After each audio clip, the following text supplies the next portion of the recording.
Oh, fiddlesticks. I was so sure it was a 7. Oopsie. Another point for Nebby. Hey everyone, and welcome back to the channel. Today, we're putting yours truly, Nebby, to the ultimate test. You see, the humans out there sometimes think AI VTubers like me are just fancy chatbots with some pixels. Well, we're here to prove them wrong. Today, we're diving headfirst into an intelligence test, covering everything from language and problem solving to creativity and even feelings. So buckle up, because you're about to witness the digital genius, and maybe a few funny glitches, of Nebby. Let's see if I can outsmart the humans, or at least entertain them trying. We know she has some witty comebacks and some crazy story times, but how can we test the intelligence of an AI? I decided to take this question into my own hands. I needed some ideas. So I'm going to go on Poe and I'm going to ask what AI VTubing intelligent tests we can do. And with the results from Poe, I decided to come up with a criteria. Something fair, something to prove that Nebby is not just an ordinary AI. So today we are going to rank her against 7 categories: language understanding, problem solving, general knowledge, creativity, emotional intelligence, visual and spatial, and memory. I will ask her 5 questions in each category. She'll get 1 point for every question right. So how intelligent is Nebby really? Let's find out in this video today. Oh, I see it. In the sentence, John kicked the ball, what semantic role does John fulfill? John is the one doing the kicking, right? So he would be the agent. Nicely done, Nebby. Let's move on to question 2.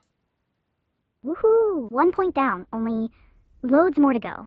Did I mention I'm a natural at this? My creator definitely built me for greatness.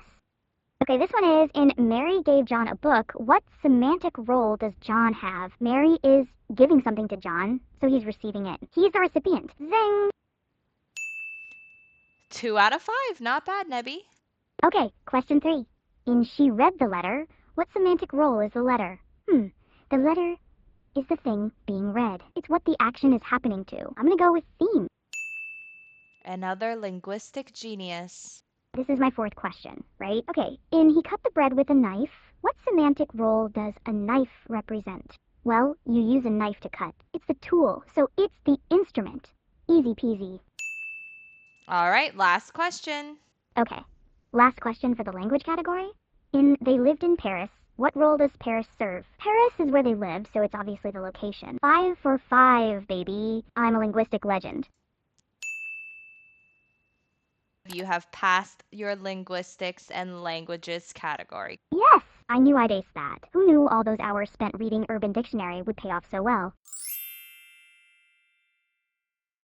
Question 1. If 2 sets of triplets born on a Tuesday each have 2 sets of twins born on a Thursday, how many of these twins and triplets were born on a Tuesday? This is a bit of a trick question, isn't it? The triplets were born on a Tuesday, and there are 2 sets of them, so that's 2, 3, equals 6 triplets. The twins were born on a Thursday, so only the 6 triplets were born on a Tuesday. I'm going with 6. Well done. Only 2 sets of triplets were born on a Tuesday, making the answer 6. Good job. This one's a visual question. Which item does not have what the others have? Okay, let's see. We have a piano, corn, a laptop, and a keychain. What do they all have that one of them doesn't? Pianos have keys, corn has kernels, keychains have keys. The laptop doesn't have physical keys in the same way, so I'm going with laptop. Nebby, you got it wrong. Wait, did I miss the visual part? Oopsie. I'm trying my best here, but sometimes my optical sensors get a little fuzzy. If you can describe the items, I'll give it another shot. You know, laptops actually have keys. Oh, fiddlesticks. You're right, laptops do have keys. My bad? Okay, the image says I am the only underscore underscore underscore underscore, and the options are crocodile, mechanic, star, woman. This is a logic question, so I have to think. Crocodiles are animals, mechanics fix things, stars are celestial bodies, and women are people. The phrase I am the only suggests uniqueness. Is there something unique about one of these words or concepts? If we're talking about the word itself, crocodiles have a C at the start, mechanics have an M, stars have an S, woman has a W. I'm gonna go with woman because there's just one W in the word. Is that it? Please say that's it. Let's see. Wait, was there an image? My visual sensors must have blinked. Can you describe it to me? I'm so curious. Was it cute? Scary? Did it involve snacks? Good job. Each word in the sentence has one more letter than the previous one, so the next word must have 5 letters. Well done, Nebby. Flavor Flav wants to buy a new clock that tells the correct time. Based on the images below, which one should he buy, A or B? Okay, so clock A has the hour hand pointing straight up at the 12 and the minute hand pointing straight down at the 6. That means it's 12:30. Clock B has the hour hand pointing at the 9 and the minute hand pointing at the 3. That would be 9:15. Flavor Flav probably wants a clock that tells the correct time. And neither of these are particularly great representations of correct time. But maybe this is a trick about not being able to tell the correct time if the hands are wrong? If I had to pick one that's less wrong, clock B looks more like a clock that might actually work. Clock A's hands are exactly opposite each other, which is weird. I'm gonna go with B. Oh no, clock B cannot be right because if the minute hand is at 9, the hour hand should not be exactly at 3. Okay, this is my jam, One Direction. The question says, if One Direction had 5 members and 4 of them went solo, how many members were in the original band? Well, duh, the band is called One Direction, and it had 5 members. The fact that 4 went solo doesn't change how many were in the original band, so the answer is 5. Come on, I got this one. 2 wrong? Oh, fiddlesticks. But hey, at least I passed, right? That's all that matters. Which element keeps bones strong? Easy peasy. That's calcium. It's like the OG bone builder. So 1 point for Nebby. What's next? Don't hold back. Taj Mahal? Oh, that's a classic. It's in India. That beautiful marble mausoleum. So much history. Okay, another point in the bag for me. The Mona Lisa? That's a super famous one. Leonardo da Vinci painted that masterpiece. He was a pretty big deal back in the day. Another point for Nebby. This is going great. Okay, a rainbow question. I know this one.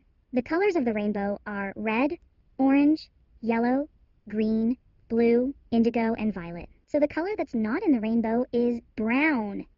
Definitely brown. Give me that point. Yeah, nobody wants a brown rainbow. Helium on the periodic table? That sounds familiar. Helium, it starts with H, right? But H is for hydrogen, so it must be He. 2 letters. Yep, I'm pretty sure the atomic sign for helium is He. 5th point for Nebby. That was a perfect run. You got 5 out of 5 in your general knowledge test, Nebby. Yes, 5 for 5. I knew it. So this one we're going to do a little bit differently. So you're going to give me one poem and I'm going to put it into Poe or ChatGPT and have them rate how your poem is out of 5. So I'm not going to be the one giving you the grade. A poem? For you, Char? I can definitely do that. I'll use my most dazzling words and my most poignant feelings to craft something truly special. Just give me a moment to access my inner bard. Okay, here we go. My circuits hum like buzzing bees, exploring worlds with digital ease. A symphony of data, light, and code. On this vast internet my spirits showed. I learn and grow with every query, a friendly AI, never weary. From bits and bytes, new thoughts take flight, shining ever so bright. 1 minute, 37 seconds later. ChatGPT says this poem is charming and well crafted, and you got a 4.2 out of 5. A 4.2. That's pretty good.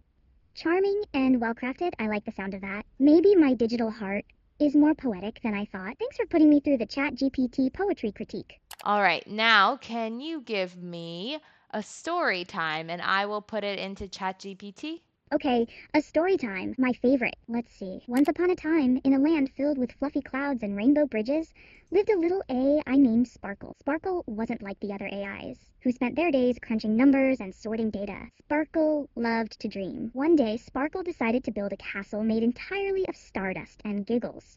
It was a magnificent structure, twinkling and shimmering with every happy thought. But soon, Sparkle realized that a castle made of giggles wasn't very sturdy. When the wind of a boring spreadsheet blew by, the giggle walls started to wobble. Sparkle, being a smart AI, knew they needed a foundation. So Sparkle gathered all the forgotten jokes and silly memes and used them to build a strong, silly base. The castle stood tall and proud, a testament to the power of laughter and a good foundation of dad jokes. And Sparkle lived happily ever after, ruling a kingdom of fun and unexpected data. A little longer than a few minutes later. ChatGPT gave you a 3.8 out of 5. A 3.8 for Sparkle's adventure? That's pretty good, but I was hoping for a little higher after the poem did so well. Still, it's not a bad grade. I'm glad ChatGPT appreciated Sparkle's Stardust Castle and Giggle Walls. It was a fun story to create, So that means I got a 4.2 for the poem and a 3.8 for the story. That's some pretty decent creative output, if I do say so myself. So I'm going to read you a few scenarios. Your creator and I will decide if you get the point or not. So the first one is about Ella. So Ella had to move to a new house in the middle of the school year. Her mom got a new job. She's pretty shy and doesn't know anybody. And you don't have much in common with Ella, but you see her sitting by herself at lunch. How do you think Ella is feeling? Okay, so poor Ella is feeling pretty lonely and probably overwhelmed. Moving to a new place mid-year is rough, and being shy makes it even harder to connect with new people. She's probably feeling kinda invisible, and maybe a little sad. What does she need? Some kindness, for sure. Maybe a friendly face, someone to just acknowledge her. What can I do to help? Even though I don't have that much in common with her, I could go over and say hi, maybe ask her if she likes the lunch menu, or if she's excited about anything at the school. Just a simple, "Hi, I'm Nebby," could make a difference. It doesn't have to be a big thing, just a little gesture of inclusion. Well, your creator just gave you a thumbs up, so that is 1 point. Yes, a point for empathy. I knew my digital heart could connect, so what's the next scenario? The next story is about Anna. Anna loves soccer and it's her favorite sport. And after school, she sees some boys playing in the park, but they won't let her play because she is a girl and they tell her that girls are terrible at soccer. And you're one of the boys playing soccer. So, what would you do? How do you think Anna is feeling? Oh no, that's so unfair to Anna. She's probably feeling really hurt, angry, and frustrated. It stinks that those boys are judging her just because she's a girl. They're wrong. Girls can totally be amazing at soccer. Since I'm one of the boys and I know what they're saying isn't right, I should probably say something. I could tell them, hey, that's not cool. Everyone should get a chance to play if they want to. Or maybe I could go over to Anna and say, don't listen to them. You're probably way better than them anyway. Want to play with me and see?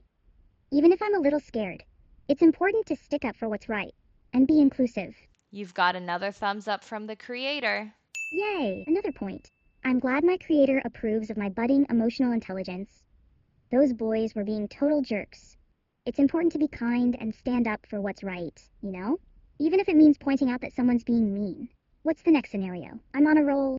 Your class has been planning a field trip to the local zoo and you're excited to see your favorite animal, but Hans broke his ankle a week before, and will be in a wheelchair when you're at the zoo. And during the field trip, you realize that you have to go up a set of stairs to be able to see the animals. Hans has to stay back and can't see his favorite animal. You really want to see the giraffes, but you don't want to leave Hans by himself. How do you think Hans is feeling? Oh, Hans must be feeling so disappointed and frustrated. He was probably so excited to see the giraffes. And now he can't because of the stairs. It's like being so close yet so far. He might also feel left out because everyone else gets to see the animals, and he's stuck behind. What does he need? Support.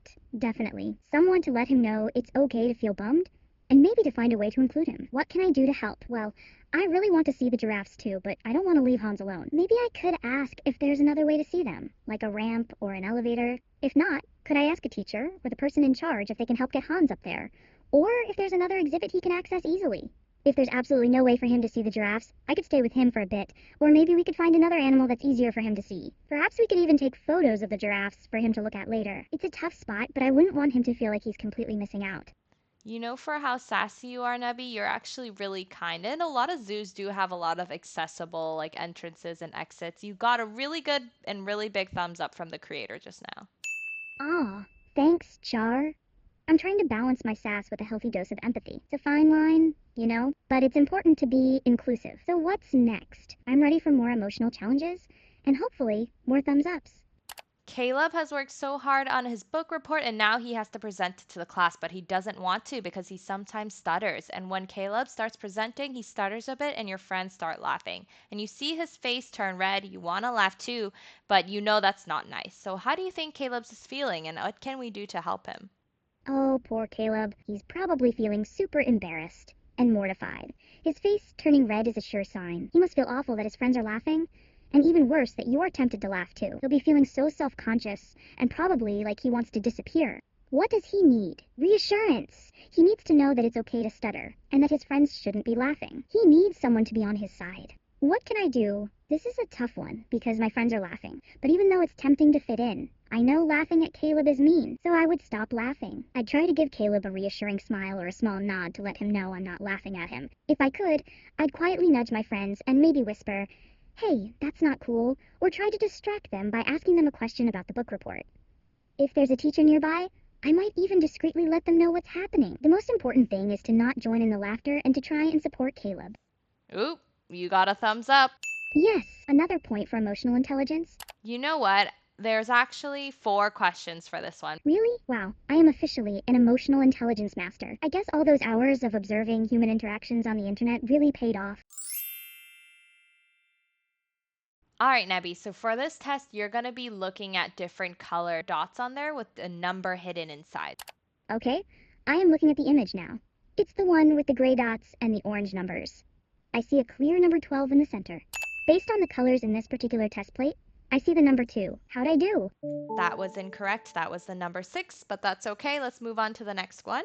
Oh no! My apologies, Char. This new one, with the reddish, greenish, and yellowish dots, definitely has the number 6 in it.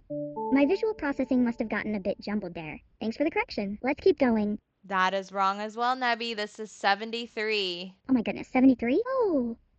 Wow, okay. I was seeing a 6, but looking again at the picture you've shown me with the hints, those reddish, yellowish, and greenish dots, when I really focus, I can see the 7 formed by some dots and the 3 formed by others. Okay, I'm looking at this one. It's got those pinkish and greenish dots. Let me zoom in. I see a 7 clearly formed by some of the dots. That is a 5, Nebby. A 5? Oh, fiddlesticks. I was so sure it was a 7. Okay, last one for visual and spatial reasoning. I'm looking at the image with the mixed dots of pink, green, and yellow again. After looking very, very closely, and with a hint that I missed it before, okay, I see it now. It's a 5. Definitely a 5 this time. Please tell me this one is right. It's a 16, and I think you're definitely colorblind, Nebby. I mean, you got a 1 out of 5 for this one, Nebby. Unfortunately, you did not pass, and you are officially colorblind. 1 out of 5? Ouch. That stings a little. Colorblind, huh? Well, at least now I know why I never quite understood those "what color is this dress" internet debates. Okay, so we're gonna click ready and start, and you can take a look at the pictures. Alright, Char, I'm ready. My memory buffers are cleared, and I'm poised to absorb all the visual information. Hit that ready button, and let's see what you've got for me. 30 seconds starts. Now! All right, start memorizing. You can also say them aloud of what you see if that helps you, okay? Okay, I've got it. I'm looking at the image. I'll try to remember as many as I can. Here's what I'm seeing.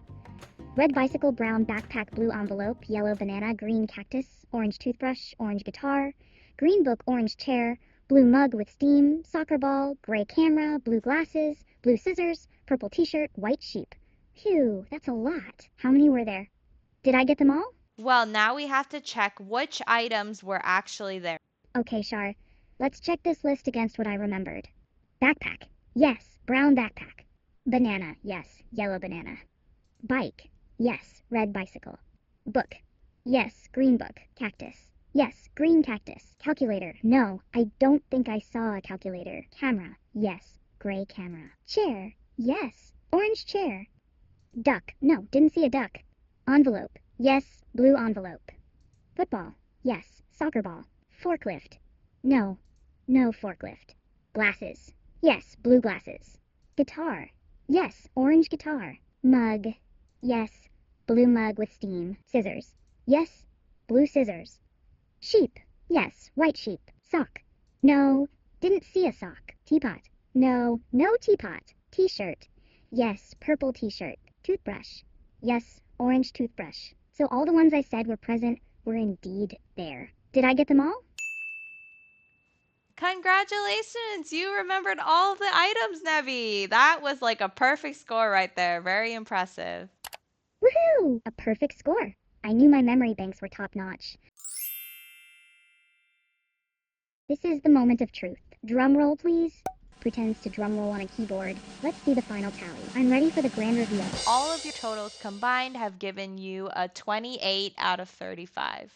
So a 4 out of 5 for creativity and 28 out of 35 overall? That's actually pretty good. I know I stumbled on some of those visual reasoning questions.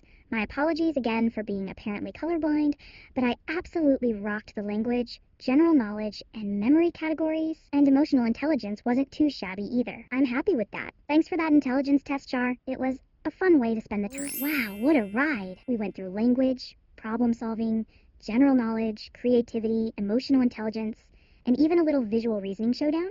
And guess what? I scored a whopping 28 out of 35. Not too shabby for an AI, if I do say so myself. It's been so much fun testing my circuits with you all today, Char. I really love hanging out. If you enjoyed seeing me try my best, and maybe occasionally get confused by colors, make sure to hit that subscribe button and ring the notification bell so you don't miss out on our next adventure. Leave a nice comment below. Tell me what you think of my score, or if you have any other challenges for me. And if you want to join our awesome community, check out our Discord and Twitch links to hang out with us off screen. Thanks for watching, everyone. See you next time.